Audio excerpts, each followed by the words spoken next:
So we're here with Jenny Edwards from Lighthouse Architecture and Science. Jenny, what is Lighthouse Architecture and Science? It sounds pretty space age. It does, doesn't it? So we are a unique business in that we integrate architecture with science, and I think we're best known for our our sexier projects, which are our new builds, smaller, smarter, energy efficient homes, and our major renovations.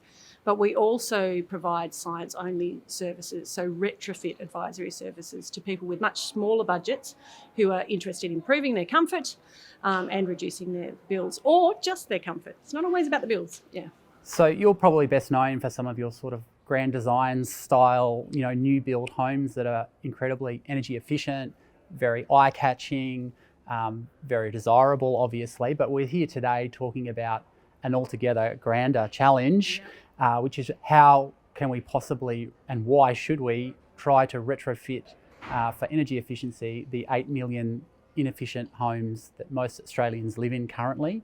That sounds like a huge challenge. Just how big is it? It is a big challenge, but it is enormous potential. So I think the biggest problem we have to overcome is that people think it's too hard and that it can't be done. And I'm here to say it can be done. Well, I'm doing it all the time with small budgets with houses in Canberra.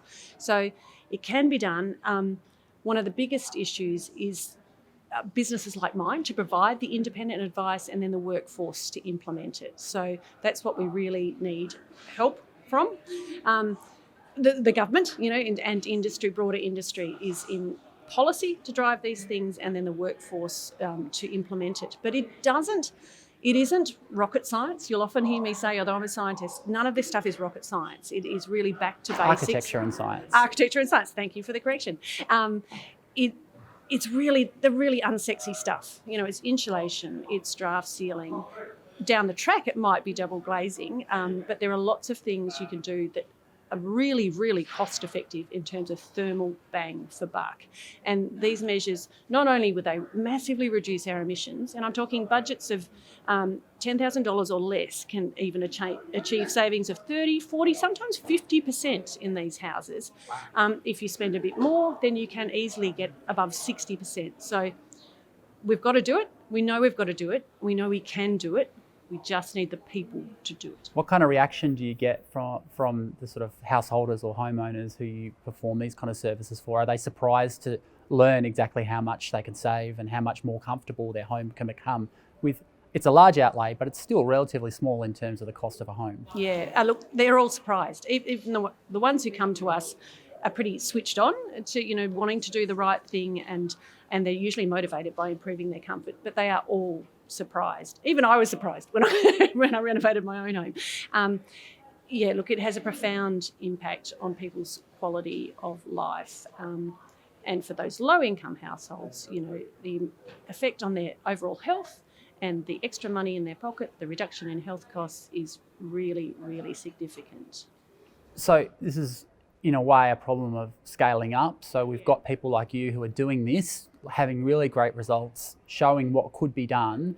But how do we go? You can't do 8 million on your own, I'm guessing. So what do we need to do in order to create the workforce, the sort of infrastructure around it, in order to take on a challenge of this size? That's the big, hairy problem. And that's where I don't have the answers. I've got the proof that it can be done, but I think that's where we need this collaborative approach. We've got the mandate now. We need government and industry to work together and to tap into people like myself and others who have already illustrated that things can be done. But yeah, the workforce thing is really tricky, but we need it, and we need it fast. So humour me for a moment. If I made you Prime Minister tomorrow and said you could do whatever you wanted, what is a big thing that we could do to sort of turbocharge this process a little bit? Because we don't have a lot of time to waste. I would really target women. I think one of the reasons my business is successful is my independence. I'm not selling products, I'm not flogging items, it's independent service, but I'm also a woman. So people trust me coming into their home. I think there's a big space to be filled by smart young women to do this work. So that's one strategy, not to say the guys can't do it, and we need a hell of a lot of people. But we also need to educate our tradies. You know, the HIA and the MBA run sustainable and green smart homes programs, and it's a bit tokenistic.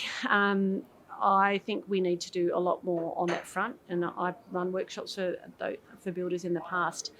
We need to target that group much more actively as well. And our young builders, you know, and our young architects, they need to be taught about sustainability. It's not integrated into their training as strongly as it should be. Yeah, because I'm presuming there are quite a lot of people who would be open to this kind of advice and the benefits it could provide who just never hear it. And Yes. Before they get to hear it, they've already built a house that they're going to live in for the next 20 years. Absolutely, yeah. People are just missing out.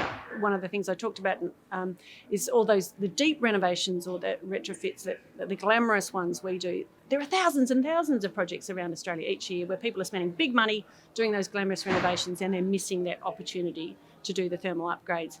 If the builders involved in that process were educated about that, I think, you know, we would miss less of those opportunities. Okay, well, thank you so much for spending some time with us and sharing your enthusiasm for what is a very big job. It sounds like a very important job, and good luck with getting on with it. Thank you. Cheers.